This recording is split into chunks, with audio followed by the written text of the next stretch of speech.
Good evening, London. Allow me first to apologize for That's this. the emergency channel! I do, like many of you, appreciate the comforts of the everyday routine, the security of the familiar, the tranquility of repetition. Bloody hell. I enjoy them as much as any bloke. But in the spirit of commemoration, Who's that, Mum? whereby those important events of the past, usually associated with someone's death or the end of some awful bloody struggle, are celebrated with a nice holiday, I thought we could mark this November the 5th, a day that is sadly no longer remembered, by taking some time out of our daily lives to sit down and have a little chat.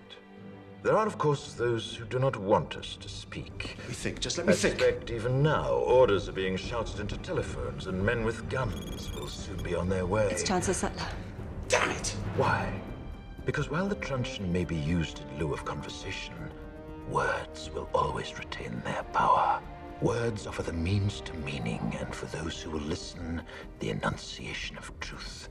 And the truth is, there is something terribly wrong with this country, isn't there? You designed it, sir. You wanted it foolproof. You told me every television in London. Cruelty and injustice, intolerance and oppression. And where once you had the freedom to object, to think and speak as you saw fit, you now have censors and systems of surveillance coercing your conformity and Cameras. soliciting your submission. We need cameras. How did this happen? Who's to blame? Well, certainly there are those who are more responsible than others, and they will be held accountable. But again, truth be told, if you're looking for the guilty, you need only look into a mirror. I know why you did it. I know you were afraid. Who wouldn't be? War, terror, disease.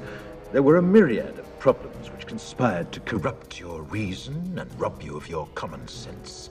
Fear got the best of you, and in your panic you turned to the now High Chancellor Adam Sutler. He promised you order, he promised you peace, and all he demanded in return was your silent, obedient consent. Inspector, you're almost through. Last night, I sought to end that silence. Last night, I destroyed the Old Bailey to remind this country of what it has forgotten. More than 400 years ago, a great citizen wished to embed the 5th of November forever in our memory. His hope was to remind the world that fairness, justice, and freedom are more than words. They are perspectives. So if you've seen nothing, if the crimes of this government remain unknown to you, then I would suggest that you allow the 5th of November to pass unmarked.